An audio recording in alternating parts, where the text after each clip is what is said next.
আমরা এই ভিডিওটির সাহায্যে একটি অটোকাড ব্যাটারি চার্জ কন্ট্রোলার তৈরি করব এবং সেটার সাথে ডিসপ্লে থাকবে। সো বুঝতেই পারছেন বেশ প্রফেশনাল মানের একটি প্রজেক্ট কিন্তু আমরা তৈরি করতে যাচ্ছি এই ভিডিওটির সাহায্যে। এবং আমাদের এই সার্কিটটির সাহায্যে আপনি ইউনিভার্সাল অর্থাৎ যেকোনো ব্যাটারির জন্য এই চার্জ কন্ট্রোলারটি ব্যবহার করতে পারবেন। তবে তার জন্য আপনাকে প্রোগ্রামিং ভালো একটা নলেজ থাকতে হবে, যেটা আমরা এই ভিডিওতে শেয়ার করব, এবং সার্কিট ডায়াগ্রাম সম্পর্কে আপনার ভালো একটি ধারণা থাকতে হবে। তার জন্য অবশ্যই এই ভিডিওর কোনো অংশ স্কিপ করা যাবে না। প্রতিটা পার্ট মনোযোগ সহকারে স্টেপ বাই স্টেপ ফলো করে যেতে হবে। আদারওয়াইজ কিন্তু আপনি এটার যে প্রপার আউটপুট সেটা কিন্তু নিতে পারবেন না। রিকোয়েস্ট করব, ভিডিওটি যারা দেখছেন ভিডিওতে একটা করে লাইক দিয়ে দিবেন, কমেন্ট করবেন, শেয়ার করবেন, আর চ্যানেলটি সাবস্ক্রাইব করে পাশে বেল বাটনটি অ্যাক্টিভ করে রাখবেন। আর ভিডিওটি না টেনে প্রথম থেকে শেষ পর্যন্ত দেখবেন। আমার হাতে যে পিসিবি বোর্ডগুলো দেখতে পাচ্ছেন এগুলো বেশ হাই কোয়ালিটি ও প্রফেশনাল মানে পিসিবি বোর্ড। সো পিসিবি বোর্ডগুলোর কালার, কোয়ালিটি, থিকনেস এক কথায় অসাধারণ ও প্রফেশনাল মানের। আর আমরা যখনই কোনো বড় প্রজেক্ট বা প্রফেশনাল প্রজেক্ট তৈরি করি তখনই কিন্তু আমাদের পিসিবি বোর্ডের প্রয়োজন হয়ে থাকে। সো দেখেন এখানে অনেক নিখুঁত কানেকশনগুলো করা হয়েছে। এই ধরনের কানেকশনগুলো যদি আমরা ব্যারো বোর্ড বা ব্রেড বোর্ডে করতে যেতাম তাহলে কিন্তু সম্ভব হতো না। এখানে কোনো একটা কানেকশন যদি আমরা ভুল করে ফেলি বা লুজ কানেকশন থাকে তাহলে কিন্তু আমরা প্রপার আউটপুটটা পাবো না। সো এই জন্যই কিন্তু আমরা প্রফেশনাল মানে পিসিবি বোর্ড অর্ডার করে থাকি। আর এই ধরনের হাই কোয়ালিটি ও প্রফেশনাল মানে পিসিবি বোর্ড অর্ডার করার জন্য ভিজিট করতে পারেন www.pcboa.com এর অফিসিয়াল ওয়েবসাইট। এই লিঙ্কটা আপনারা ভিডিও ডিসক্রিপশন বক্সে পেয়ে যাবেন, সেখান থেকে এখানে চলে আসবেন। এখানে দেখতেই পাচ্ছেন স্টার্ট পিসিবিওএস 10th অ্যানিভার্সারি ট্যুর। চায়না থেকে পিসিবি অর্ডার করে নিয়ে আসতে চাচ্ছেন বা পিসিবিওএ থেকে অর্ডার করতে চাচ্ছেন তাদের জন্য একটা সুবর্ণ সুযোগ এখানে। আর মাত্র 14 দিন 9 ঘন্টা 42 মিনিট 53 সেকেন্ড বাকি আছে। আপনি যখন এই লিঙ্ক এন্টার করবেন তখন রিসেন্ট টাইমটা কিন্তু এখানে ডিসপ্লেতে দেখতে পাবেন। স্টোরি উইথ পিসিবিওএ এখানে দেখতে পাচ্ছেন 1571 দিনের একটা ইনফরমেশন এখানে দিয়েছে তাদের 10th অ্যানিভার্সারি উপলক্ষে। এখানে অসংখ্য কুপন তারা ডিস্ট্রিবিউট করবে। গ্রেট অপরচুনিটি আছে আপনার এক্সপিরিয়েন্স এবং সার্ভিসের উপর। এছাড়া তাদের সাস্টেইনেবিলিটি যেটা আছে সেটাও কিন্তু তারা এখানে শেয়ার করেছে। পরিমাণ ডলারের কুপন কিন্তু তারা প্রোভাইড করছে এই 10th অ্যানিভার্সারি উপলক্ষে। যারা বিজনেস করতে চাচ্ছেন পিসিবি নিয়ে তাদের একটা সুবর্ণ সুযোগ কিন্তু এটা। সো আমরা যদি আরেকটু নিচের দিকে যাই, unlock and exclusive coupon after watching 30 second of the video, অর্থাৎ আপনি ভিডিওটা দেখার পর আপনার জন্য একটা এক্সক্লুসিভ কুপন তারা প্রোভাইড করবে। এবং এখানে দেখতে পাচ্ছেন এক্সক্লুসিভ বেস তারা প্রোভাইড করছে, যেটা হচ্ছে এখান থেকে ক্লিক করে আপনারা নিতে পারবেন। এবং আমরা নিচের দিকে যদি যাই এখানে দেখতেই পাচ্ছেন ওয়ার্ল্ড ওয়াইড একটা কমিউনিকেশনের ব্যবস্থা তারা করেছেন। যেদিকে যদি যাই পিসিবি বেস চ্যারিটি সেল করছে, বাই করতে পারেন আপনি চ্যারিটি সেলগুলো। এখান থেকে যে কোনো একটা সিলেক্ট করে আপনার যে লাকি ড্র সেখান থেকে আপনি বিভিন্ন কিছু উইন করার একটা চান্স কিন্তু এখানে রয়ে গেছে। আমাদের এই সার্কিটটি কমপ্লিট করার জন্য আমাদের অনেকগুলো পার্টসের প্রয়োজন হবে, যেগুলো আমরা স্টেপ বাই স্টেপ জেনে নিব। প্রয়োজন হবে ATmega 3280P আইসি, যেটা আপনারা আরডিনো উনো বোর্ডের মধ্যে পেয়ে যাবেন। সো আপনারা দেখতে পাচ্ছেন আমাদের আরডিনো উনো বোর্ডের মধ্যেই কিন্তু আমাদের এই আইসিটা রয়েছে, যেটা আমরা প্রোগ্রাম করার পরে আমাদের এই সার্কিটে প্লেস করে দিলেই হলো। এবং এই আইসিটাকে আমরা প্লেস করার জন্য অবশ্যই আমাদের একটি এই ধরনের আইসি সকেট ব্যবহার করতে হবে। তো এটা 28 পিনের একটি আইসি সকেট বা আইসি বেসও আপনারা বলতে পারেন। এটাকে আমরা আমাদের এই সার্কিট বোর্ডে প্লেস করে ফেলবো। 16 মেগাহার্টসের ক্রিস্টাল অসিলেটর আইসি প্রয়োজন হবে আমাদের এই ক্ষেত্রে একটি। 1 কিলো ওহম মানের রেজিস্টর একটি। 10 কিলো ওহম মানের রেজিস্টর প্রয়োজন হবে একটি। 22 পিকোফ্যারাড মানের সিরামিক ক্যাপাসিটর প্রয়োজন হবে দুটি। 104 পিকোফ্যারাড মানের সিরামিক ক্যাপাসিটর প্রয়োজন হবে দুটি। 1N4007 মানের ডায়োড একটি।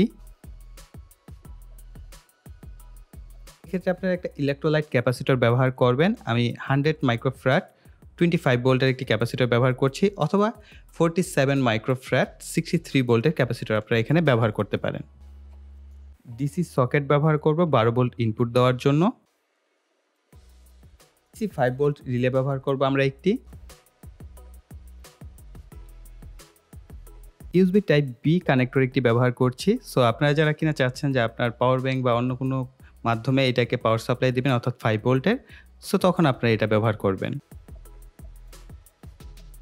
আউটপুটকে কানেকশন করার জন্য এই ধরনের এসি টার্মিনাল ব্লক ব্যবহার করব 2 পিনের একটি। L7805 ভোল্টেজ রেগুলেটর আইসি ব্যবহার করব একটি। 12 ভোল্টকে আমরা 5 ভোল্টে কনভার্ট করার জন্য।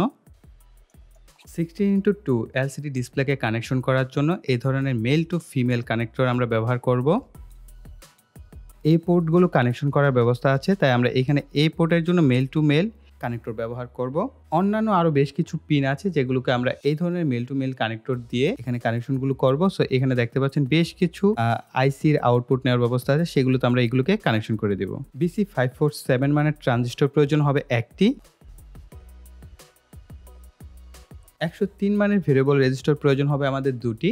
সো একটা হচ্ছে আমাদের এই সার্কিট বোর্ডে আমরা সোল্ডার করব, আরেকটা আমাদের প্রয়োজন হবে এটার আউটপুট যে ক্যালিব্রেশন করার জন্য সেখানে। এখন আমরা আমাদের যে সোল্ডারিং এর কাজ আছে সেই কাজগুলো করে ফেলবো। ঝটপট আমরা এই সার্কিট বোর্ডে আমাদের এই কম্পোনেন্টগুলোকে সোল্ডারিং করে ফেলবো।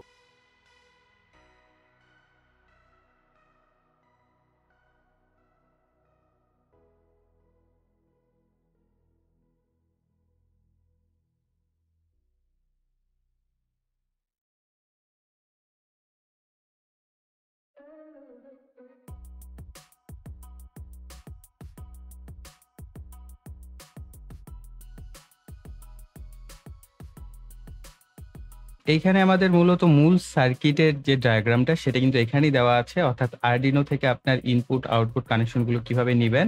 সো আই থিঙ্ক এটাই আপনাদের জন্য সবচেয়ে সহজ হবে অ্যাটলিস্ট প্র্যাকটিস করার জন্য।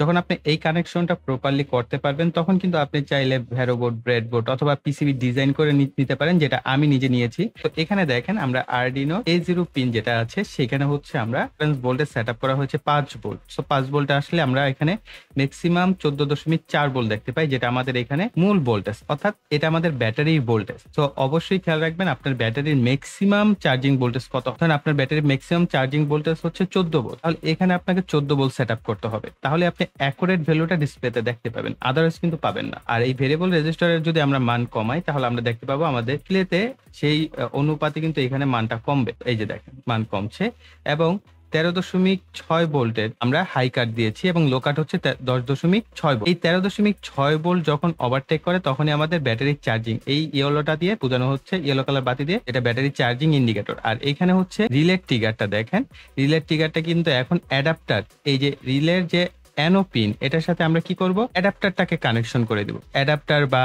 চার্জার বা ট্রান্সফরমারের আউটপুট যেটা সেটা হবে রিলের এক প্রান্তে, আর অপর প্রান্তে হচ্ছে ব্যাটারিকে কানেকশন করব। যেহেতু এখানে আমরা দুইটা সোর্স নিতে পারছি না, এই কারণে আমরা এখানে আমরা একটা ল্যাম্প ইউজ করেছি 12 ভোল্টের, যাতে করে আপনারা বুঝতে পারেন যে এখন ব্যাটারি চার্জিং হচ্ছে আর এখন হচ্ছে না। এখন ব্যাটারিটা আমাদের কি নো চার্জ অবস্থায় আছে, অর্থাৎ চার্জিং এর সাথে আমাদের ব্যাটারি কানেকশন নেই। যখনই আমাদের ব্যাটারি ভোল্টেজ লেভেল আমরা আরেকটু কমিয়ে দিচ্ছি, সাথে সাথে দেখেন আমাদের রিলে ট্রিগার চেঞ্জ হয়ে গেছে, প্লাস ইয়েলো কালার বাতিটা অন হয়ে গেছে, অর্থাৎ এখন আমাদের ব্যাটারি চার্জ হচ্ছে। অর্থাৎ যখন ইলেকট্রিসিটি থাকবে তখন অটোমেটিকলি আমাদের ব্যাটারি চার্জ হবে, এবং কিছুটা নিচে নামলে সেটা চার্জ হয়ে ফুল চার্জ হয়ে যাবে, এবং এটা 10 ভোল্টের নিচে নামার পরও চার্জ। এখন বিষয় হচ্ছে যে ভাইয়া এখানে তো আপনি ব্যাটারি থেকে লোড কাট করেন নাই, সো সেটার জন্য আপনার যে কাজটা করতে হবে প্রোগ্রামেও আপগ্রেড করতে হবে এবং আরেকটা রিলে ইউজ করতে হবে। তো এটা আমরা পরবর্তী ভিডিওতে জানবো। যদি আপনাদের আগ্রহ থাকে, লাইক কমেন্টের পরিমাণ ওরকম দেখি, অ্যাটলিস্ট কমেন্টের পরিমাণ যদি বেশি পাই তাহলে আমি হচ্ছে পরবর্তী ভিডিওতে আপনাদের এই জিনিসটাও ইনক্লুড করে দিব। আমরা এলসিডি ডিসপ্লেকে 2 এবং 3 পিনের সাথে কানেকশন করেছি, 5, 6, 7, 8 এর সাথে D4 থেকে D7 পর্যন্ত কানেকশন করেছি এলসিডির। এরপর হচ্ছে A0 পিনে আমরা ভোল্টেজ ডিভাইডার পিন হিসেবে ডিটেক্ট করেছি, যেখানে আমরা ভোল্টেজ ডিভাইডার ইউজ করেছি। আর রিলে পিন হচ্ছে 4 নাম্বার পিনে আমরা কানেকশন করেছি। আর নিচের দিকে আপনারা দেখতে পাচ্ছেন ফুল কাট ভোল্টেজ হচ্ছে 13.6। এখন আপনাদের যদি ব্যাটারির ভোল্টেজ আপনি চান যে না আমি 13.6 ভোল্টে ফুল কাট করবো না, আমরা 13.8 বা 14.2 ভোল্টে সেট করব, সেটাও আপনি করতে পারেন। জাস্ট এখানে আপনি চেঞ্জ করে দিলে হলো। ওকে, আমি যা আছে তাই রাখছি আপাতত। 10.6 আপনি এখানে চাইলে 10.8 রাখতে পারেন, লো কাট ভোল্টেজ যেটা, সেটা ডিপেন্ড করে আপনি এখানে প্রোগ্রামে চাইলে পরিবর্তন করতে পারেন। আমি এখানে যেমন বি দিয়ে বোঝানো হয়েছে ভোল্টেজ, আপনি এখানে অন্য কিছু লিখতে পারেন। চার্জ জি দিয়ে আমি চার্জ বোঝানো হয়েছে, হাই ভোল্ট লো ভোল্ট বোঝানো হয়েছে, আপনি এগুলো নিজের মন মতো করে কাস্টমাইজ করে নিতে পারবেন। আর এখানে একটা প্রোগ্রামের ক্যালকুলেশন দেখানো হয়েছে, এখানে 5 ভোল্ট রেফারেন্স ধরা হয়েছে, আর ম্যাক্সিমাম ভোল্টেজ আমি 14.4 ভোল্ট। এখন আপনার ব্যাটারির ভোল্টেজ যদি 14.2 ভোল্ট হয় তাহলে আপনি এখানে 14.2 ভোল্ট আপনি ইউজ করবেন। এতটুকুই হচ্ছে পরিবর্তন করার মতো জিনিস, বাকিগুলো আসলে পরিবর্তন করার প্রয়োজন নাই, বাকিগুলো বাই ডিফল্ট এইভাবেই সেট আপ হয়ে যাবে। এই হচ্ছে আমাদের কোড, আমি আপনাদেরকে দেখিয়ে দিলাম। আপনারা প্রথমে এখানে একটা স্ক্রিনশট নেবেন, এরপর আমরা আবার এই নিচ পর্যন্ত এখানে আরেকটা স্ক্রিনশট নেবেন, এরপর খাতায় লিখে অথবা আপনার আরডিনো যে সফটওয়্যারটি আছে এটার মধ্যে লিখে ফেলবেন। এতে করে আপনার প্রোগ্রাম সম্পর্কে একটা ভালো ধারণা হয়ে যায়। অর্থাৎ আইসির জন্য অ্যাটমেগা 328P দিয়ে আমরা জাস্ট কানেকশনটা করে নিয়েছি, বলতে পারেন যে নিজেদের একটা ডেভেলপমেন্ট বোর্ড এখানে তৈরি করা হয়েছে। তো এটার গার্বার ফাইল চাইলে লাভ নাই, আমি দিব না, আপনারা নিজেদের মন মতো করে এটা তৈরি করে নেবেন, সার্কিট ডায়াগ্রাম নিজেরা ড্র করবেন, এরপর তৈরি করে নেবেন। আর এইখানে এটার পিডিএফ ফাইলটা আছে, এটা দেখেন। খুব খুব সিম্পল ভাবেই কিন্তু সমস্ত কানেকশন গুলো করা হয়েছে। নিজেরা যদি ড্রয়িং করেন, নিজেরা যদি কোড লেখেন তাহলে কিন্তু শিখতে পারবে। আমার উদ্দেশ্য থাকে যে আপনারা নিজেরা কিছু করেন। এই সার্কিট ডায়াগ্রামটা প্রথমে ডিজাইন করার পর আমরা এটাকে পিসিবি তে কনভার্ট করে ফেলেছি। হচ্ছে আমাদের পিসিবি ফাইলটা এরকম ডিজাইন করা হয়েছে, আর এটার 3D ভিউটা হচ্ছে এরকম। সো দেখেন কতটা রিয়েলিস্টিক ভাবে এরা 3D ভিউ দেখায়। আমরা easyeda.com এখান থেকে আমি নরমালি আমার যে পিসিবি ডিজাইনগুলো সেগুলো করে থাকি। আমরা আরডিনো থেকে আমাদের যে প্রোগ্রাম করা আইসিটা সেটাকে আমরা এখান থেকে খুলে ফেলবো। আমাদের প্রোগ্রাম করা আইসিটি আমাদের তৈরি যে সার্কিট বোর্ডটা আছে সেটার উপর আমরা সেটআপ করে ফেলবো। এরপর আমরা এর উপর যে এলসিডি ডিসপ্লেটা প্লেস করতে হবে 16:2 এলসিডি ডিসপ্লেটাকে আমরা প্লেস করে নিব। এই ভিডিওতে আমরা জাস্ট সরাসরি ভেরিয়েবল রেজিস্টরটাকে পাওয়ার দিব আমরা আউটপুটটাকে চেক করার জন্য, যেহেতু আমাদের এটা একেবারেই প্রোটোটাইপ প্রজেক্ট এবং যারা কিনা আমার এই ভিডিওটা দেখে কাজ শেখা শুরু করেছেন তাদের জন্য কিন্তু এটা প্রোটোটাইপ হবে। আমি যেভাবে আপনাদেরকে আউটপুটটা চেক করতে বলবো ঠিক একইভাবে আপনারা কিন্তু এই কানেকশনগুলো করে আউটপুটটা চেক করবেন। আমরা এখানে একটা ভেরিয়েবল রেজিস্টর নিয়েছি 103 মানের, এবং এই 103 মানের ভেরিয়েবল রেজিস্টরের 3টা প্রান্তে 3 রঙের তারকে আমরা সোল্ডার করেছি। মাঝের যে প্রান্তটা থাকে সেটার সাথে হলুদ রঙের তারটাকে আমরা সংযোগ করেছি। ওকে, সো এটা কানেকশন খুবই সিম্পল। আপনারা জাস্ট পিছনের যে দুইটা প্রান্ত থাকবে এই দুইটা প্রান্তে পজিটিভ এবং নেগেটিভ সাপ্লাই দিবেন, অর্থাৎ 5 ভোল্ট এবং গ্রাউন্ড। নর্মালি আমরা যখন ভোল্টেজ ডিভাইডার তৈরি করব আমাদের এই কানেকশনগুলো আসবে ব্যাটারি থেকে। শুধুমাত্র এই মাঝের যে প্রান্তটা এটা চলে আসবে আমাদের যে ATmega 3280P আইসি আছে সেটার A0 পিনে। ওকে, তো আমরা এইখানে জাস্ট এটাকে পজিটিভ এবং গ্রাউন্ড সাপ্লাই দিয়ে দিচ্ছি। আমাদের এই বোর্ডে এখানে পজিটিভ এবং গ্রাউন্ড সাপ্লাই দেওয়ার ব্যবস্থা রয়েছে, আর এই প্রান্তটা চলে যাবে আমাদের A0 পিনে। এখানে আমাদের A0 পিন আইডেন্টিফাই করাই আছে। তো ভিতরের দিকে যদি খেয়াল করে দেখেন আমাদের A0 পিন এটা। এরপর আমরা এখানে যেহেতু সরাসরি ব্যাটারি এখন কানেকশন দিচ্ছি না, আউটপুটটা চেক করবো আগে আমাদের রিলে প্রপারলি ট্রিগার কাজ করছে কিনা। সো তার জন্য আমরা এখানে একটা কানেক্টর নিব, দেখতে পাচ্ছেন লাল রঙের একটা কানেক্টর, এটা দিয়ে আমরা পজিটিভ সাপ্লাই দিব। সো আমরা এই কারণে এখানে 5 ভোল্টের একটা পিন আছে, আমরা 5 ভোল্ট থেকে আমরা জাস্ট এটাকে কমন অথবা নর্মালি ওপেন যে প্রান্ত আছে সেখানে কানেকশন করে দেব। এরপর এখানে একটা এলইডি বাতি দেখতে পাচ্ছেন, এই এলইডি বাতির পজিটিভ টার্মিনালের সাথে আমরা একটা 1 কিলো ওহম রেজিস্টরকে সোল্ডার করে রেজিস্টরের অপর প্রান্ত থেকে আমরা এই তারটা বের করেছি, আর এলইডি প্রান্তের যে গ্রাউন্ড আছে এখানে আমরা আরেকটা জাস্ট কানেক্টর ইউজ করেছি। সো এর ফলে আমরা এই প্রান্তটা আমাদের যে সার্কিট বোর্ডের নেগেটিভ বা গ্রাউন্ড প্রান্ত আছে আমরা সেটার সাথে কানেকশন করে দিচ্ছি, এবং অবশিষ্ট প্রান্তকে আমরা রিলের যে অপর টার্মিনাল আছে সেটার সাথে আমরা এখানে কানেকশন করে দিব। ব্যাস আমাদের মোটামুটি কানেকশন কমপ্লিট। এখন জাস্ট আমরা এটাকে পাওয়ার সাপ্লাই দিব। এখানে আমি পাওয়ার সাপ্লাই দিব 9 ভোল্টের একটি ব্যাটারি থেকে। তবে একটা বিষয় খেয়াল রাখবেন, এখানে যে পাওয়ার সাপ্লাইটা আসবে অর্থাৎ আমাদের এই ফুল সার্কিটটাকে যে অপারেট করবে সেটা কিন্তু আমাদের সাপ্লাই দিতে হবে ব্যাটারি থেকে। 200 এম্পিয়ার 12 ভোল্ট 200 এম্পিয়ারের ব্যাটারির ভোল্টেজকে আপনি কাট করবেন সেটাও কিন্তু আপনি করতে পারবেন। তবে এটার হার্ডওয়্যার সেকশনে কিছুটা চেঞ্জ করতে হবে। যেমন এটার পিসিবি ডিজাইনে আমার রিলের যে লেয়ারটা টানা হয়েছে সেটা কিন্তু অনেক চিকন, অবশ্যই এটার লেয়ারটাকে আপনার মোটা করে নিতে হবে। সো এখন আমরা পাওয়ার সাপ্লাই দিচ্ছি 9 ভোল্টের একটি ব্যাটারি থেকে।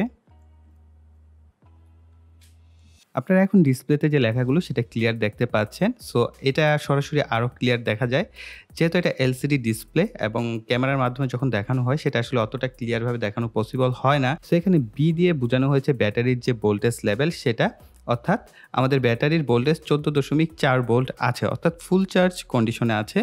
এবং সিএইচজি এটা দিয়ে বোঝানো হয়েছে যে চার্জিং মোড, অর্থাৎ আমাদের বর্তমান যে অবস্থান সেটা হচ্ছে চার্জ অফ কন্ডিশনে আছে। কেননা আমাদের ব্যাটারির যে হাই ভোল্টেজ নিচে এইচ দিয়ে হাই ভোল্টেজ, এল দিয়ে লো ভোল্টেজ বোঝানো হয়েছে, অর্থাৎ হাই কাট এবং লো কাট এখানে বোঝানো হয়েছে।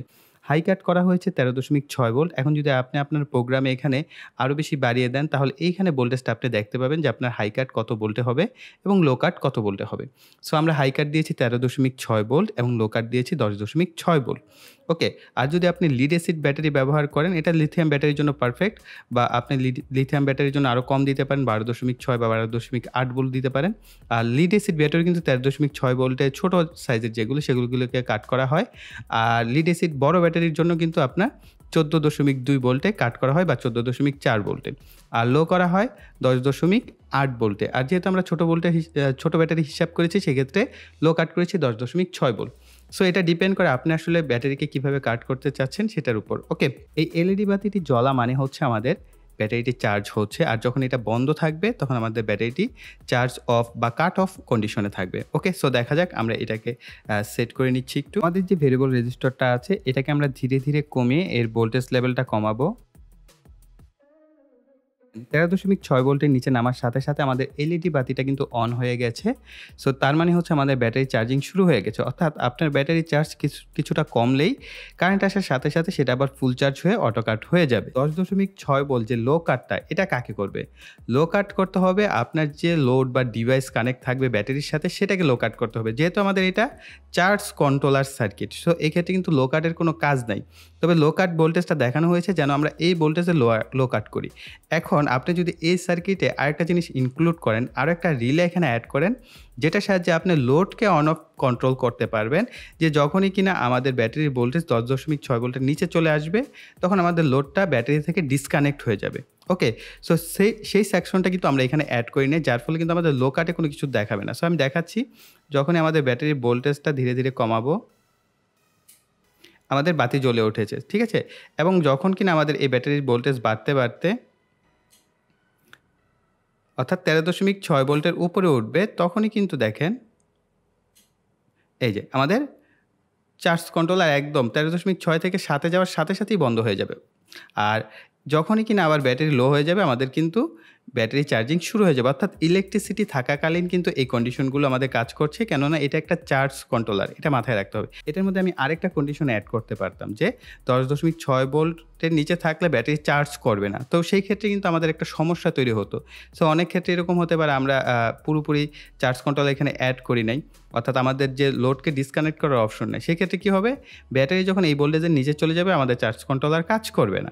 সো এই কারণে আমি কন্ডিশনটা এইভাবেই দিয়েছি, ব্যাটারির ভোল্টেজ যতই নিচে থাকুক সে এটাকে চার্জ করা শুরু করে দিবে, এবং যখন না ম্যাক্সিমাম চার্জ হবে ততক্ষণ পর্যন্ত সে আমার এই ব্যাটারিটাকে চার্জ করতে থাকবে। অটোকাট চার্জ কন্ট্রোলার সার্কিট কিন্তু চমৎকারভাবে অ্যাকুরেটলি কাজ করছে। সো তার জন্য অবশ্যই ভিডিওতে লাইক, কমেন্ট এবং শেয়ার করবেন। আরেকটা বিষয়, এই অটোকাট চার্জ কন্ট্রোলারের উপর কিন্তু আমাদের আরও কয়েকটা ভিডিও আসবে যদি আপনারা চান। সো আপনারা যদি কৃপণতা না করেন, ভিডিওতে লাইক, কমেন্ট বেশি বেশি করেন এবং আপনারা আগ্রহ প্রকাশ করেন, তাহলে কিন্তু এটার উপর আমি আরও বেশ কিছু ভিডিও নিয়ে আসবো।